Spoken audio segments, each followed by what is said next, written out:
This channel does not promote any violence, harmful, or illegal activities. All content provided by this channel is meant for an educational and information purpose only. এক কথায় বলতে গেলে বাংলাদেশ বিপাকে পড়েছে।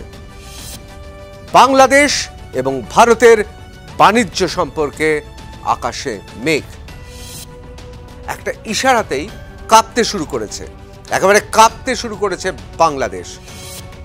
ভারত সরকার পরিষ্কার জানিয়ে দিয়েছে বাংলাদেশকে আকাশপথ, জলপথ, স্থলপথে কোনোভাবেই বাংলাদেশের মাল অর্থাৎ পণ্য সামগ্রী অন্য দেশে পৌঁছাতে পারবে না। অভিভাবকত্ব ফলাতে গিয়ে আজকে ডক্টর মোহাম্মদ ইউনূসের বাংলাদেশের এই পরিণতি, এই জায়গাটা নিয়েই অনেকে ভাবছে যে এইটা বোধহয় আমাদের অর্থাৎ ভারতবর্ষের অত্যন্ত আতঙ্কের। আসলে কোনো আতঙ্কই নেই। একদিকে আইএসআই, অন্যদিকে চীন, এদের নিয়ে জল ঘোলা করতে চাইছে ডক্টর মোহাম্মদ ইউনূসের বাংলাদেশ। আমাদের উত্তর পূর্ব ভারতের সঙ্গে যোগাযোগের একমাত্র ব্যবস্থা, অত্যন্ত স্বাভাবিক। আর এটা নিয়ে যদি কেউ ব্ল্যাকমেল করার চেষ্টা করে তার জন্য আয়োজন সম্পূর্ণ, অর্থাৎ টিট ফর ট্যাট। কলকাতার মার্কুয়েস স্ট্রিটে কয়েকটা দোকানে আর হাসপাতালে, অর্থাৎ যারা আমাদের এখানকার হাসপাতাল, স্বাস্থ্যকেন্দ্র, নার্সিংহোমে আসেন, তারা না আসাতে খুব একটা ক্ষতি হবে না। ডক্টর মোহাম্মদ ইউনূস তিনি শুধু ভুজুম ভাজুম বুঝিয়ে যতক্ষণ সিংহাসনে বসে থাকতে পারেন নির্বাচন না করিয়ে তাই চেষ্টা করে যাচ্ছেন। নমস্কার, আমি ঋতব্রত ভট্টাচার্য। শুরু করছি রণক্ষেত্র। আজকের রণক্ষেত্রের আঁচটা আগে থেকেই বোঝা গিয়েছিল। অন্তত ভারতবাসীরা বুঝেছিলেন কিছু একটা হবে। বাংলাদেশ খুব নাচছিল বেশ কয়েকদিন ধরে। তারা ভাবছিল একের পর এক তারা পাথর ছুঁড়ে যাবে আর ভারত নীরব দর্শক হয়ে থাকবে। কিন্তু টিট ফর ট্যাট, যা হওয়ার তাই হলো। অর্থাৎ বাংলাদেশ এবং ভারতের বাণিজ্য সম্পর্কে আকাশে মেঘ। অনেকে বলবেন কি এমন ঘটেছে? অত্যন্ত গুরুত্বপূর্ণ ঘটনা ঘটেছে। 8ই এপ্রিল ভারত সরকার পরিষ্কার জানিয়ে দিয়েছে বাংলাদেশকে আকাশপথ, জলপথ, স্থলপথে কোনোভাবেই বাংলাদেশের মাল অর্থাৎ পণ্য সামগ্রী অন্য দেশে পৌঁছাতে পারবে না, অর্থাৎ তৃতীয় পার্টি অর্থাৎ থার্ড পার্টিতে পৌঁছাতে পারবে না। এক নজরে আমরা দেখে নেব সেই নোটিফিকেশনটা, সেই বিজ্ঞপ্তিটা খুব গুরুত্বপূর্ণ। বিশেষ করে ভারত বাংলাদেশ কূটনৈতিক সম্পর্ক, বাণিজ্যিক সম্পর্ক এবং ভবিষ্যতের জন্য খুব গুরুত্বপূর্ণ। এই হচ্ছে সেই গুরুত্বপূর্ণ বিজ্ঞপ্তি যা ভারত সরকার জারি করেছে। আপনারা দেখতে পাচ্ছেন government of India, ministry of finance, department of revenue, central board of indirect taxes and customs, অর্থাৎ এরা এই বিজ্ঞপ্তিটা জারি করেছেন। এবং সেখানে খুব পরিষ্কার করে সাবজেক্টে লিখে দেওয়া হচ্ছে খুব গুরুত্বপূর্ণ শব্দ। বিশেষ করে এই ধরনের বিজ্ঞপ্তি যেটা আন্তর্জাতিক ক্ষেত্রে কূটনৈতিক মিশনেও খুব গুরুত্বপূর্ণ, শব্দটা হচ্ছে রিসেন্ডিং অফ সার্কুলার নাম্বার 29/2020, অর্থাৎ 29তম বিজ্ঞপ্তি 2020 সালে তা বাতিল করা হলো। কি ছিল সেই বিজ্ঞপ্তিতে? সেই বিজ্ঞপ্তিতে পরিষ্কার লেখা ছিল ভারত বাংলাদেশের বাণিজ্যিক সম্পর্ক তৈরি হলো এবং বাংলাদেশ ভারতের মাধ্যমে অর্থাৎ জলপথ, স্থলপথ, আকাশপথে অন্য দেশে মাল অর্থাৎ তাদের পণ্য তারা পরিবহন করে নিয়ে যেতে পারবে। তা বাতিল করে দেওয়া হলো। অর্থাৎ সম্পূর্ণভাবে ভারতবর্ষকে কখনো ট্রান্সশিপমেন্টের জন্য অর্থাৎ ভারতে স্থলপথ, আকাশপথ, জলপথ ব্যবহার করে অন্য দেশে নিয়ে যাওয়া যাবে না। তবে হ্যাঁ, ভারতের সঙ্গে কিন্তু বাণিজ্য হবে। এই প্রসঙ্গে আসছি। অর্থাৎ ভারতকে থেকে যে সমস্ত বিদেশে মাল পাঠাতো বাংলাদেশ, তার না হয়ে গেল। নো। অনেকেই অনুযোগ করতেন যে ভারতবর্ষের বিশেষ করে নয়াদিল্লি এবং মুম্বাইতে আমাদের এয়ারপোর্টের একটা বিরাট অংশ দখল করে থাকতো এইসব পণ্য পরিবহনের জন্য। তাতে যদি দেখেন আখেরে আমাদের লাভ হতো না, বরং ক্ষতিই হতো। অর্থাৎ আপনার বন্দর, আপনার বিমানবন্দর, আপনার সড়কপথ যদি অন্যরা ব্যবহার করে তাদের বাণিজ্যের জন্য অন্য কোনো দেশের সঙ্গে, সেক্ষেত্রে ভারত এই চুক্তি অনুযায়ী নিজের ক্ষতি বলবো না, কিন্তু নিজের কোনো লাভ না রেখে তারা কিন্তু এই সমস্ত মাল পরিবহন করতে দিত। অনেকে বলবেন শুধু শুধু কি দিত? ট্যাক্স দিতে হতো না? শুধু শুধু কি দিতেন? এখানে ভারতবর্ষের বিমানবন্দর, বন্দর বা স্থলপথে এখানেরও তো বাণিজ্য হতো, কিন্তু সে বাণিজ্যটা নগণ্য, অর্থাৎ ভারতের অর্থনীতিতে তা কোনো মানেই রাখে না। এবার আসি বিজ্ঞপ্তিতে। খুব পরিষ্কার বলে দেওয়া হয়েছে এই বিজ্ঞপ্তি, অর্থাৎ 29/6/2020 এই বিজ্ঞপ্তি অ্যামেন্ড করা হয়েছে, টাইম টু টাইম অ্যামেন্ড করেছে central board of indirect taxes and customs, যাকে আমরা সিবিআইসি বলি। মূলত এরাই এই পুরো বিষয়টা দেখে এবং এখানে খুব পরিষ্কার লিখে দেওয়া আছে যে এখন থেকে তা পুরোপুরি বাতিল হলো। তবে হ্যাঁ, যেই সমস্ত এই মুহূর্তে জলপথে, বিমানপথে যে সমস্ত মাল বাংলাদেশের রয়েছে, পশ্চিমবাংলা থেকে শুরু করে ভারতবর্ষের অন্য যে কোনো রাজ্যে, তা কিন্তু এই মুহূর্তে যা চলে এসেছে সেটা তারা অন্যত্র নিয়ে যেতে পারবেন। কিন্তু অর্থাৎ এপ্রিল মাসের 8 তারিখ থেকে বলবৎ হয়ে গিয়েছে ভারতের আকাশপথ, জলপথ, স্থলপথ ব্যবহার করা যাবে না। এখন প্রশ্ন হচ্ছে তাতে বাংলাদেশ কতটা মুষড়ে পড়েছে। বাংলাদেশ মিডিয়ায় আলোচনা হচ্ছে, তারা সমালোচনা করছেন, তারা বলছেন এটা কী ধরনের সংস্কৃতি, কেন ভারত এ ধরনের ঘটনা ঘটালো। বিশেষ করে বাংলাদেশের একদল লোক তারা লাফাচ্ছিলেন যে বিমস্টেকে ভারতের প্রধানমন্ত্রী নরেন্দ্র মোদী এবং বাংলাদেশের অনির্বাচিত রাষ্ট্রপ্রধান, যাকে প্রধান উপদেষ্টা বলা হচ্ছে, ডক্টর মোহাম্মদ ইউনূস, তাদের বৈঠকের ফলে এটা কি হলো, একেবারে ত্রাহি ত্রাহি রব পড়ে গিয়েছে। কিন্তু কেন? এই বাতিল হয়ে যাওয়ার ফলে অনেকেই লাফালাফি শুরু করে দিয়েছে। তার কারণ ভারত বাংলাদেশের বাণিজ্য সম্পর্ক নষ্ট হলে তারা বোঝাবার চেষ্টা করছেন আসলে ভারতেরই ক্ষতি। সত্যি কি ভারতের ক্ষতি? ভারত কি এমন কোনো খনিজ পদার্থ বা এমন কিছু পেট্রোলিয়াম জাতীয় এমন কিছু পেত যা অন্য কোনো দেশ থেকে পাবে না? ওখান থেকে আমরা কি পেতাম আর কি দিতাম, যদি আপনারা হিসেবটা দেখেন, সহজ পাটিগণিতের হিসেব, সেক্ষেত্রে ভারত নিত কম। এখন হ্যাঁ, বলবেন, গালভরা অনেকে অনেক রিপোর্ট তৈরি করবে যে এটা তো ঠিক কথা, যখন খুব বন্ধুত্বটা দৃঢ় ছিল তখন ভারত বাংলাদেশের বিভিন্ন বাণিজ্যিক চুক্তি, বিশেষ করে 2020 সালের চুক্তি অনুযায়ী একটা দিগন্ত খুলে গিয়েছিল বাংলাদেশে। সেক্ষেত্রে কিন্তু একটা অসুবিধায় পড়ল।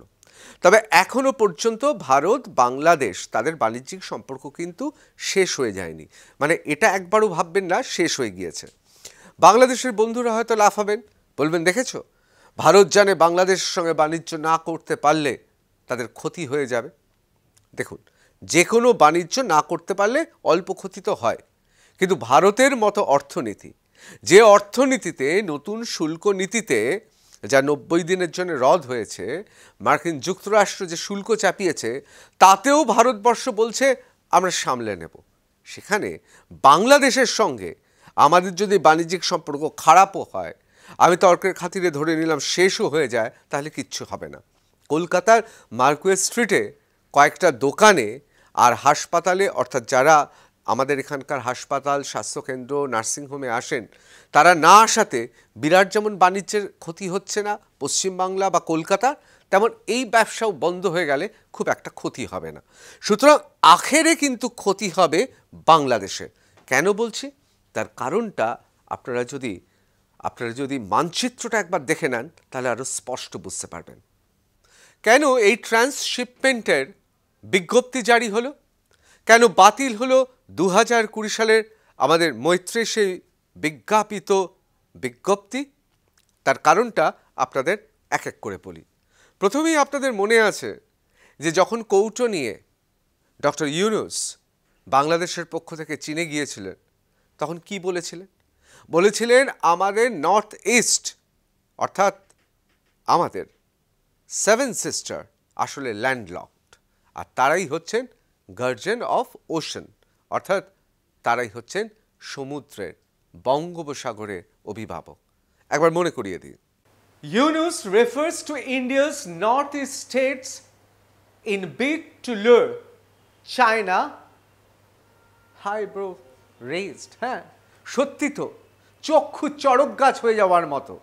তার কারণ ডক্টর মোহাম্মদ ইউনুস আমাদের উত্তর পূর্ব যে রাজ্য, 7টি রাজ্য, যেখানে আসামকে বলা হয় গেটওয়ে অফ ইস্ট, এবং তারপর একে একে রাজ্যগুলি যাদের 7 সিস্টার বলা হয়, তাদের নিয়ে সওদা করতে চলে গেলেন চীনে। কি বলছেন তিনি? বলছেন যে বাংলাদেশ ছাড়া নাকি কোনো পথ নেই চীনের। ডক্টর মোহাম্মদ ইউনুস ডক্টরেট করেছেন, অর্থাৎ পিএইচডি করেছেন, নোবেল পুরস্কার পেয়েছেন, পৃথিবীর এত বড় বিশ্ববিদ্যালয়ে আমন্ত্রিত বক্তা হিসেবে গিয়েছেন, কিন্তু এক্ষেত্রে রাজনীতিতে অপরিপক্ক বলে এবং বৈদেশিক কূটনীতিতে যেহেতু তার অভিজ্ঞতা কম, অনেকে বলছেন সেই জন্যই আলটপকা মন্তব্য করে বসেছেন। আবার অনেকে বলছেন না, ডক্টর মোহাম্মদ ইউনুসকে এই কথা বলতেই হতো, তার কারণ এছাড়া তার ঝুলিতে তো আর কিছু নেই। এরপরের ছবিটা দেখলে আরো স্পষ্ট হয়ে যাবে আপনাদের। এটা কি? অবশ্যই বুঝতে পাচ্ছেন, আমাদের দেশ এবং 7 সিস্টার এবং বাংলাদেশ।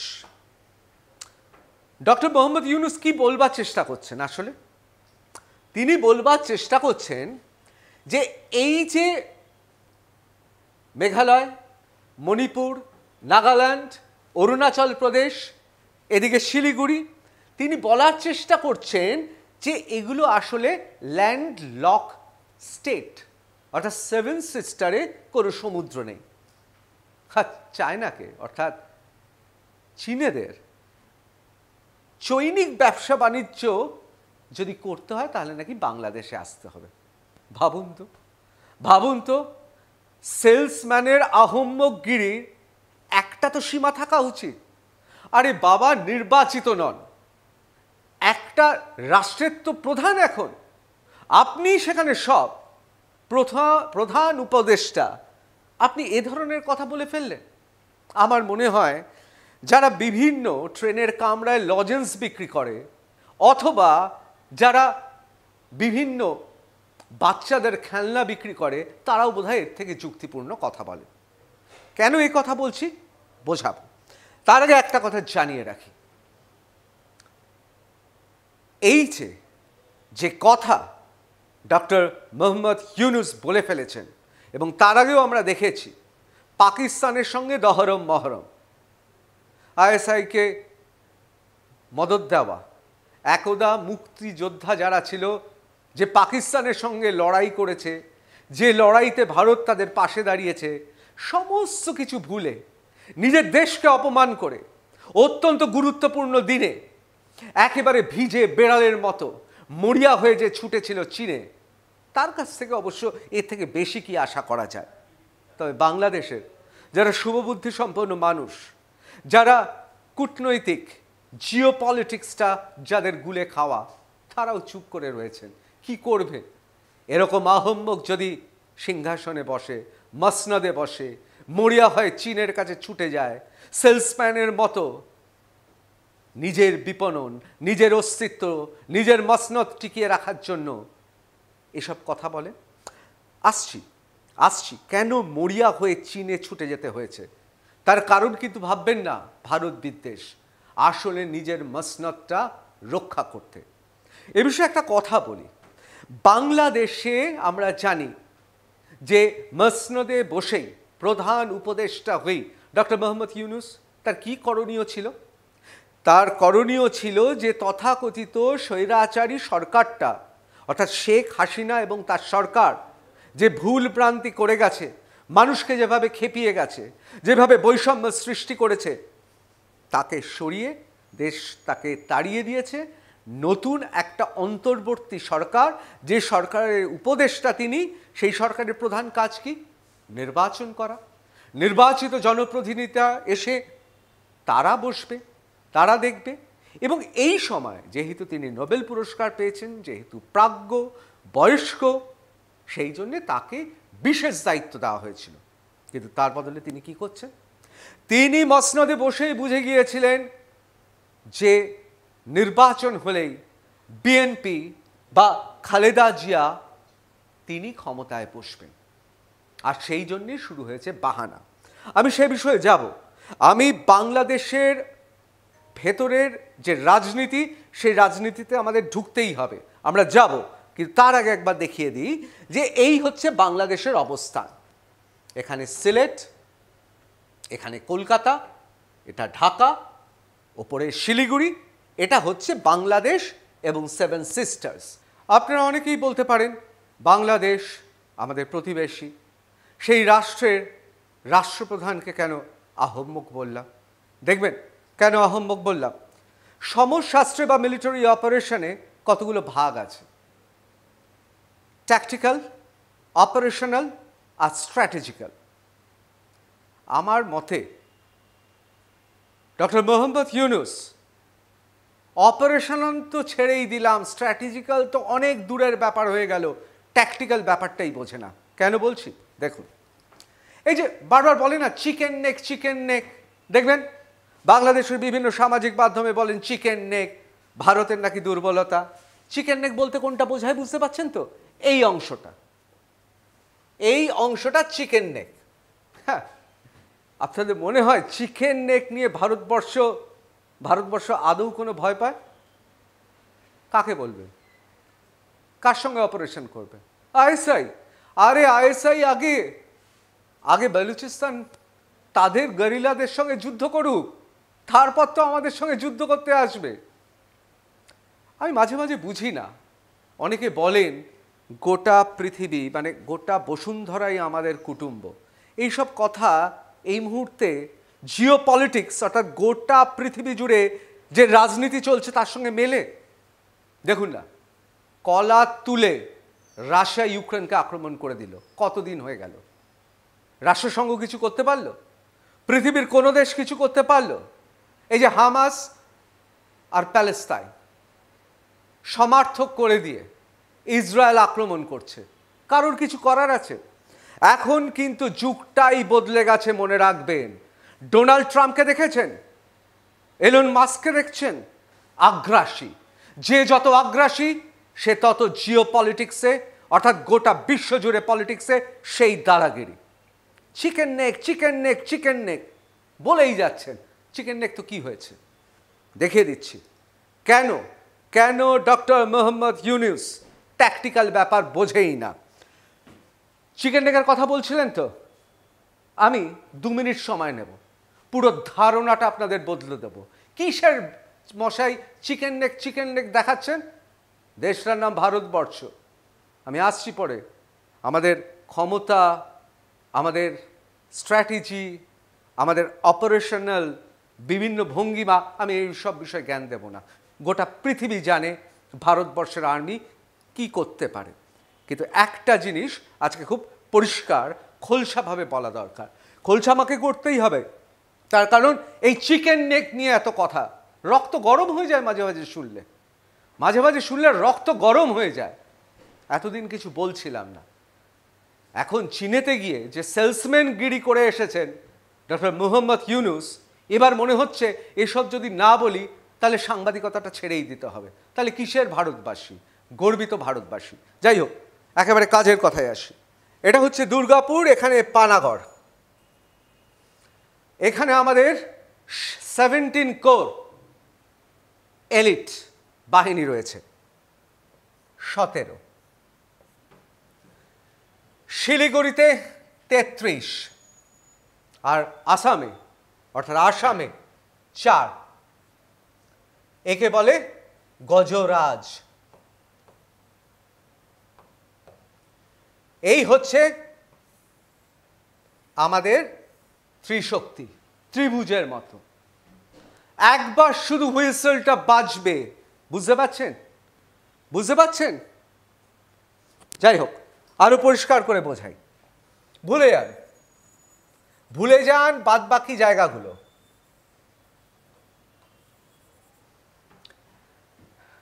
আপনারা দেখেছেন ত্রিভুজটা? এই চিকেন নেক নিয়ে এত কথাবার্তা, তো এই অংশটা, এই গোটা অংশটা ধরে রাখুন 570 বর্গ কিলোমিটার। এটা তাহলে মেরে কেটে কত হবে? 100। ডক্টর মোহাম্মদ ইউনুস সেলসম্যান রূপে চীনাকে গিয়ে কি বোঝাচ্ছে জানেন? তাদের বোঝাচ্ছে যে তোমাদের যদি ব্যবসা করতে হয় তাহলে বাংলাদেশের মধ্য দিয়ে ব্যবসা করতে হবে। তার কারণ 7 সিস্টার ল্যান্ডলক, অর্থাৎ সেখানে কোনো সমুদ্র নেই। বাহ, এই আপনার ভূগোলের জ্ঞান। ডক্টর মোহাম্মদ ইউনুস নোবেল জয়ী, আপনার ভূগোলের প্রতি কি ছোটবেলা থেকেই অনীহা ছিল? আরে বাবা, সমুদ্র পেতে হলে চায়নাকে বাংলাদেশের দ্বারস্থ হতে হবে কেন? কেন হতে হবে? দেশটার নাম ভারতবর্ষ, প্রত্যেকটা সড়ক পথ রেলপথ তৈরি। চীন যদি মনে করে শুধু ভারত সরকারের অনুমতি নেবে, কলকাতা থেকে শুরু করে গোটা দেশ পড়ে রয়েছে। আমি তর্কের খাতিরে মেনে নিলাম যে আমাদের 7 সিস্টার্স তারা ল্যান্ডলক, অর্থাৎ সেখানে সমুদ্র নেই। আরে বাবা, আমাদের তো মধ্যপ্রদেশ, ইউপি, কোথায় সমুদ্র? তাই বলে কি বাণিজ্য হয় না নাকি ওইসব রাজ্যগুলোতে? বাজার নেই নাকি? আসল ব্যাপার লোভ দেখানো। আর এই লোভটা দেখাচ্ছে কেন সেটা অবশ্যই আমরা সবাই জানি। বাংলাদেশের স্বার্থে নয়, নিজের মসনদের স্বার্থে। এখানেই শেষ নয়, তারপর বিমস্টেকে যাওয়া এবং প্রায় অনুনয় বিনয় করে ভারতের প্রধানমন্ত্রীর সঙ্গে বৈঠক করা, এবং বৈঠক করার পর বাংলাদেশের প্রধান উপদেষ্টার প্রেস সচিব যে কথাগুলো বললেন, সে কথাগুলোর সঙ্গে এখনে ভারতবর্ষের যে বিজ্ঞপ্তি জারি হয়েছে তার কোনো মিল খুঁজে পাচ্ছেন? বাংলাদেশ কি দাবি করছে খুব গুরুত্বপূর্ণ। বাংলাদেশের ভাষ্য অনুযায়ী এক্ষেত্রে ইউনুস মোদি ডিসকাস হাসিনা এক্সট্রাডিশন মানে কি? প্রত্যার্পণ করা, অর্থাৎ শেখ হাসিনাকে প্রত্যার্পণ করা হবে। বর্ডার, সীমান্ত, ওয়াটার ইস্যুস, অর্থাৎ নদীর জল শেয়ার ইস্যু, এটা নিয়ে নাকি প্রথম কথা হলো, এমনটাই দাবি করা হচ্ছে। এইবার এক এক করে চলে আসি। Former prime minister Sheikh Hasina, তাকে প্রত্যার্পণ করা হবে না, একেবারে বুক ঠুকে বলে দিচ্ছি, এটা হবে না। তার কারণ ভারত এবং বাংলাদেশের ইতিহাস, ঐতিহাসিক চুক্তি রয়েছে, এবং ভারতবর্ষে যাদের প্রাণহানির সম্ভাবনা আছে ভারত তাদের আশ্রয় দেবেই। আপনারা অনেকেই জানেন তসলিমা নাসরিন ভারতের আশ্রয়ে রয়েছেন। এগুলোকে বলা হয় রাজনৈতিক আশ্রয়। শেয়ারিং অফ কমন রিভার্স হবে না, কিছুতেই হবে না। তার কারণ আপনারা জানেন যে এই তিস্তার জল বন্টন চুক্তি নিয়ে অনেক জল ঘোলা হয়েছে। এখন চীনের সঙ্গে কথা বলা হচ্ছে। তোমরা চীনের তাবেদারি করছো গিয়ে, আবার এখানে এসে ভাবছো যে জল বন্টন হবে। জানি কমিশন হবে, ওদেশের লোক এদেশের লোক, বৈঠক হবে, অনেক আলোচনা হবে, অনেক লেখালেখি হবে, কিন্তু একেবারে বুক ঠুকে বলে দিচ্ছে কিচ্ছু হবে না, কিচ্ছু হবে না। এই অবস্থায় কিচ্ছু হওয়ার সম্ভাবনা নেই। এবার চলে আসছি বর্ডার কিলিং। বর্ডার কিলিংয়ের ব্যাপারেও ভারত সরকার কিছু করবে না, বরং মাননীয় স্বরাষ্ট্রমন্ত্রী অমিত শাহ, তাকে বলবো যেসব গরু চোরাচালানকারী রয়েছে ওই প্রান্তের বর্ডার থেকে যারা এই প্রান্তে আসতে চায়, শুট অ্যাট সাইট করে দেওয়া উচিত, অর্থাৎ দেখা মাত্রই গুলি। তার কারণ সীমান্তে অবৈধভাবে বেআইনিভাবে কেউ প্রবেশ করতে পারবে না। আমি এবার চলে আসি যে এই গোটা বৈঠকের নেটফল কি বলা হচ্ছে? বলা হচ্ছে all issues of mutual interest were discussed. The meeting was very constructive, productive and fruitful. Constructive মানে কি? কিসের কনস্ট্রাকটিভ? মনে হয় আদৌ কোনো কনস্ট্রাকটিভ কিছু হয়েছে? কনস্ট্রাকটিভ তখন বলবো যে বৈঠক হলো, মুহূর্তে অ্যাকশন প্ল্যান তৈরি হলো এবং সেই অ্যাকশন প্ল্যান ইমপ্লিমেন্ট হচ্ছে, অর্থাৎ কার্যকরী হচ্ছে। কোনো কিছু এরকম হয়নি। সুতরাং এটা শুধুমাত্র প্রচারের জন্য, প্রোডাক্টিভ। কিসের প্রোডাক্টিভ? কি ফল পাওয়া গেছে? কোনো প্রোডাক্টিভ নয়। এবং ফ্রুটফুল। আরে ভাই, এ কি মালদার আম বা ময়মনসিংহের কাঁঠাল? কোন ফ্রুট, কোন ফলের কথা বলছেন? কোনো ফলপ্রসূ হবে না। কেন হবে না সেটা বলছি। এ তো গেল বাংলাদেশের বয়ান। এবার বাংলাদেশি বয়ানের পাশে আমাদের সরকার অর্থাৎ ভারতবর্ষ তাক যে ব্রিফ করেছে সেটা কি করেছে দেখে নেব। প্রথমত সেফটি অফ মাইনরিটিস। কেন সেফটি অফ মাইনরিটিস বলা হচ্ছে? তার কারণ এই মাইনরিটিস বলতে এখানে বোঝানো হয়েছে আসলে হিন্দুদের কথা। কেন হিন্দুদের কথা বোঝানো হয়েছে? তার কারণ আপনারা জানেন বাংলাদেশের সংখ্যালঘুদের ওপর, বিশেষত হিন্দুদের ওপর অত্যাচার হয়েছে। সেখানে হিন্দুদের মারার অভিযোগ রয়েছে, খুন করে দেওয়ার অভিযোগ রয়েছে, গুম করে দেওয়ার অভিযোগ রয়েছে। হিন্দু যারা নারী তাদের ধর্ষণের অভিযোগ রয়েছে, এমনকি শিশু তাদেরও বিভিন্ন সময় বিভিন্নভাবে নির্যাতন করা হয়েছে। অর্থাৎ হিন্দুদের ওপর অত্যাচারের কথা বলা হয়েছে। এখানে আপনাদের বলে রাখা ভালো যে বৈষম্য বিরোধী যে আন্দোলন হলো, যেখানে স্বৈরতান্ত্রিক আওয়ামী লীগের সরকার এবং শেখ হাসিনা পালাতে বাধ্য হলো, সেখানে কিন্তু হিন্দুরাও ছিলেন। এবং সবচেয়ে বড় কথা, সেই সময় দাঁড়িয়ে হিন্দু মুসলমান এই ভাগ আসেনি। কিন্তু তারপরে আমরা কি দেখলাম? আমরা দেখলাম যে তথাকথিত বিপ্লবের পর যে ঘটনাটা ঘটলো, হিন্দুদের ধরে ধরে নির্যাতন করা হলো, খুন করা হলো, ধর্ষণ করা হলো, এমন ভুরি ভুরি অভিযোগ রয়েছে। শুধু তাই নয়, মন্দির ভেঙে দেওয়া, ভাঙচুর করা থেকে শুরু করে বিভিন্ন উঁচু পদে যেখানে যেখানে হিন্দুরা রয়েছেন তাদের জোর করে বাধ্য করা হয়েছে যে তাদের চাকরি ছেড়ে দিতে হবে। আপনি ভাবতে পারেন একটি কলেজে, যে কলেজের অধ্যাপক, তিনি অধ্যক্ষ, অত্যন্ত অত্যন্ত বিদগ্ধ অধ্যাপক, তারই ছাত্ররা, যিনি তাদের লেখাপড়া শেখালেন, তার ছাত্ররা এসে হিন্দু বলে তাকে মারধর করে পদত্যাগপত্র লিখিয়ে একেবারে গলা ধাক্কা দিয়ে বার করে দিল। বুঝতেই তো পাচ্ছেন কি চলছে বাংলাদেশে। সুতরাং এই মাইনরিটি, সেফটি অফ মাইনরিটি অর্থাৎ হিন্দুদের সেফটির কথা বলা হয়েছে। এবার চলে আসি দ্বিতীয় পয়েন্টে, আপহোল্ডিং ডেমোক্রেটিক ভ্যালুস ইন বাংলাদেশ। অর্থাৎ কি গণতান্ত্রিক মূল্যবোধের কথা বলা হয়েছে বাংলাদেশে। অত্যন্ত গুরুত্বপূর্ণ, খুব ভদ্র ভাষায় বলা হয়েছে। ডেমোক্রেটিক ভ্যালুস মানে কি? ডেমোক্রেটিক মানে গণতান্ত্রিক, ভ্যালুস মানে মূল্যবোধ। আসলে বলা হচ্ছে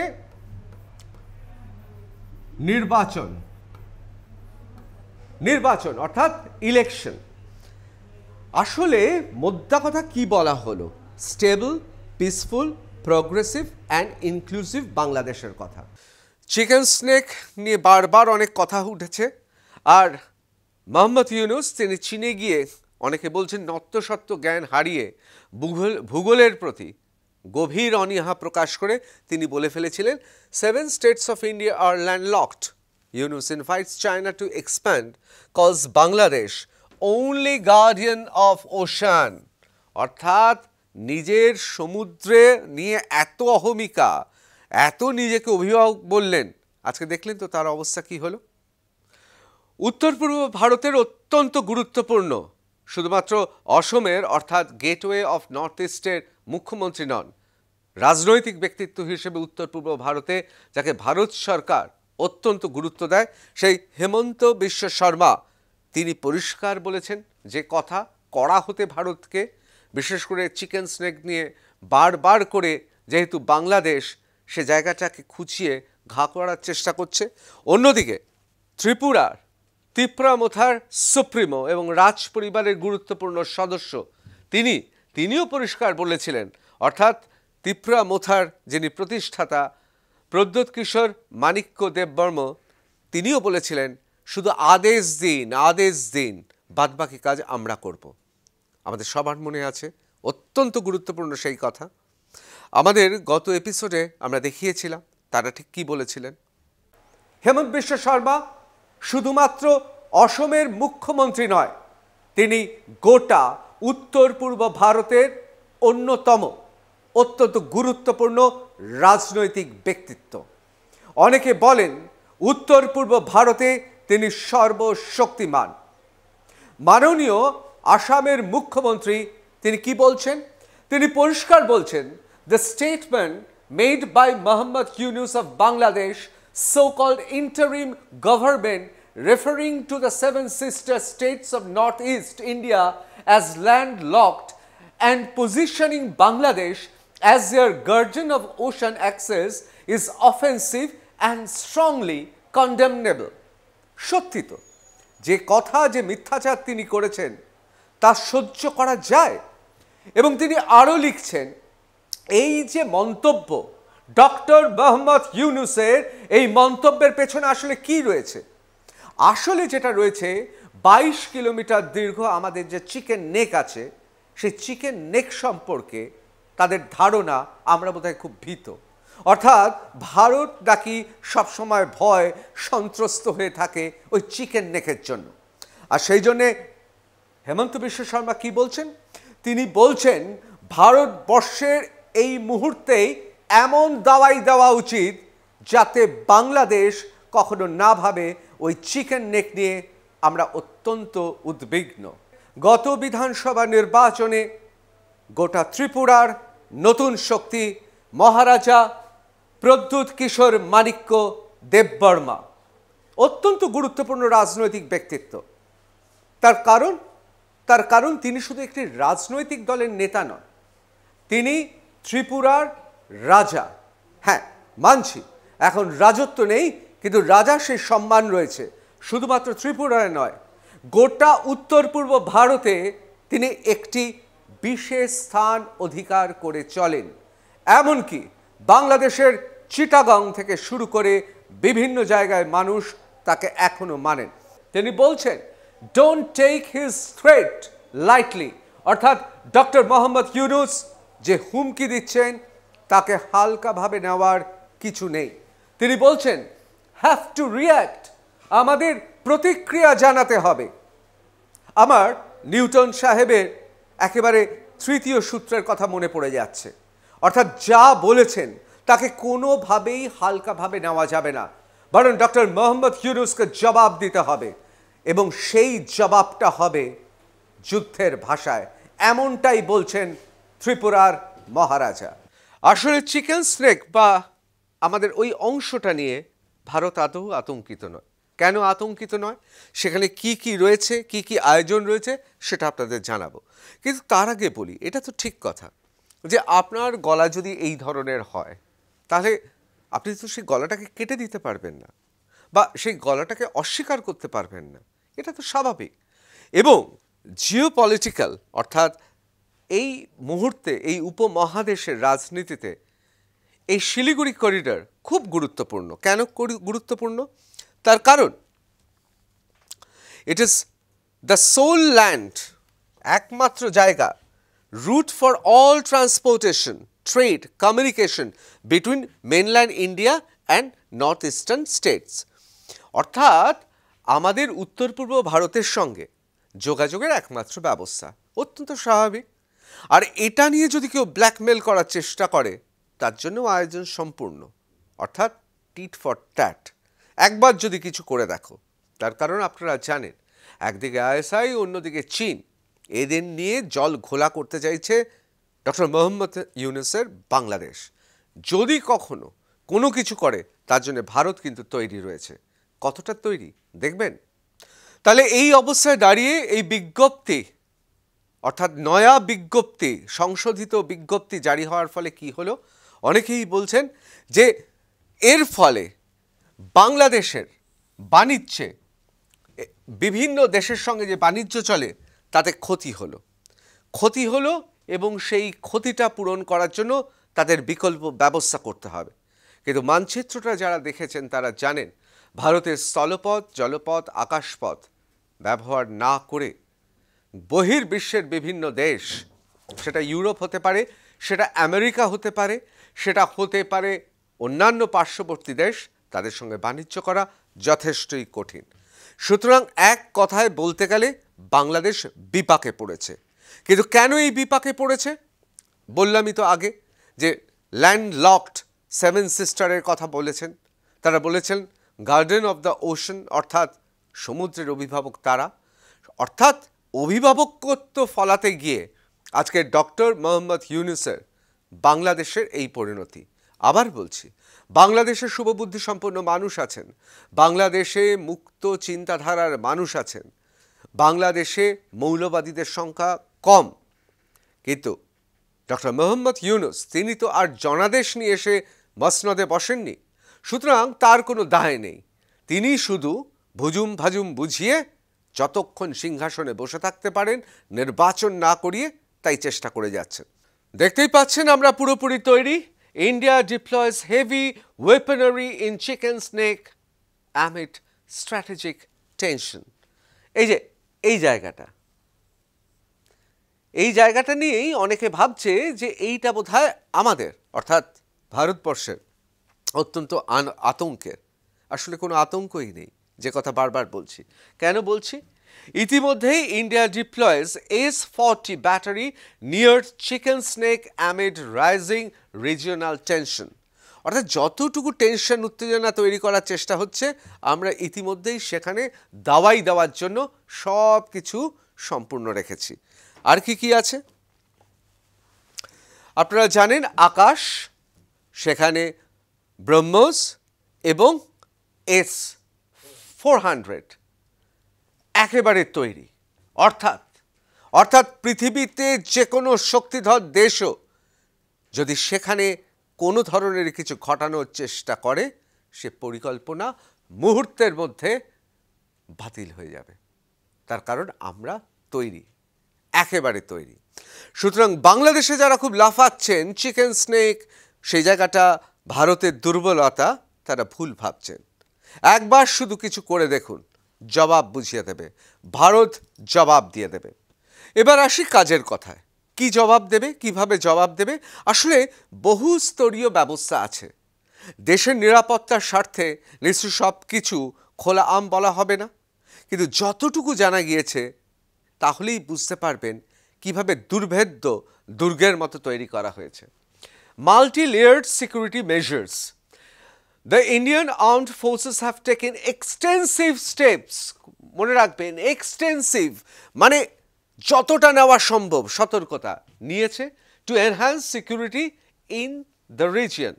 প্রথমত deployment of advanced military assets, অর্থাৎ আমাদের যে সমস্ত মিলিটারি অ্যাসেটস রয়েছে সেগুলোকে ডিপ্লয় করা হয়েছে। ব্রহ্মোস মিসাইল সেখানে রয়েছে, রেজিমেন্ট করা রয়েছে, এবং a regiment of BrahMos supersonic cruise missiles has been deployed in the corridor to deter potential threats. অর্থাৎ যে কোনো হুমকি থাকলেই সতর্ক হয়ে যাবে এবং কোনো কিছু হলে বুঝে নেবে।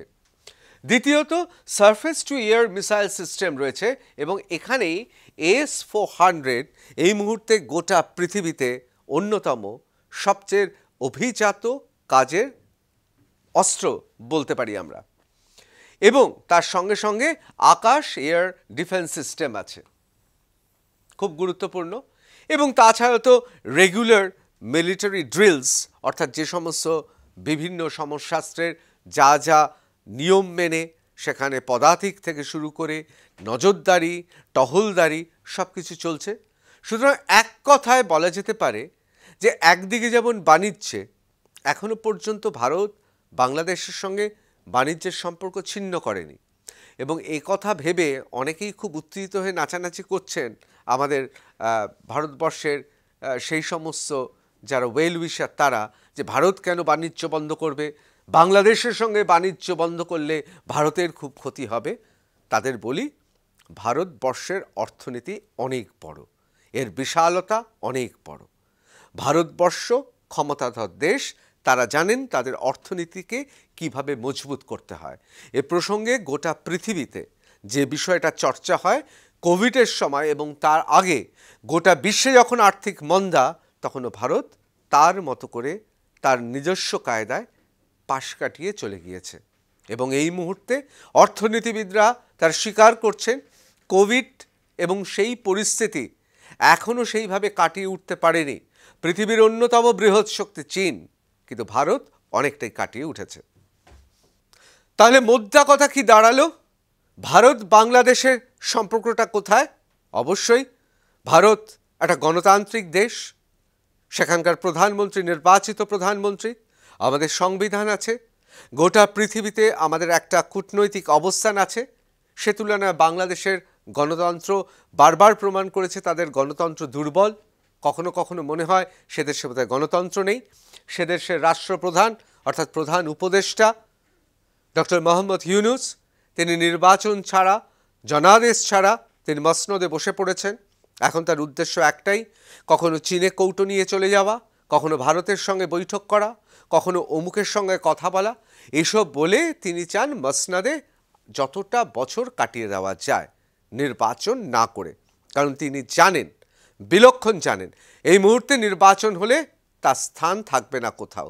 মসনদে তো বসা দূরের কথা, অনেকে বলছেন তাকে বাংলাদেশ ছেড়েই পালাতে হতে পারে। এই সময় তিনি ব্যক্তিগত স্বার্থে বাংলাদেশের মানুষ, বাংলাদেশটাকে তিনি একেবারে ঝুঁকির মুখে নিয়ে এসেছেন। কিন্তু আমাদের দেশটার নাম ভারত। আমরা হঠকারী বা এমন কোনো ঘটনা ঘটাবো না যা অন্য কারোর অসুবিধা হয়।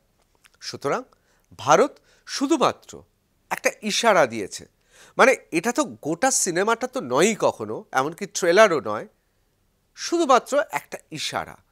একটা ইশারাতেই কাঁপতে শুরু করেছে, একেবারে কাঁপতে শুরু করেছে বাংলাদেশ। এরপর যদি বাড়াবাড়ি হয় তাহলে ভারত জানে কি দাওয়াই দিতে হবে। জয় হিন্দ।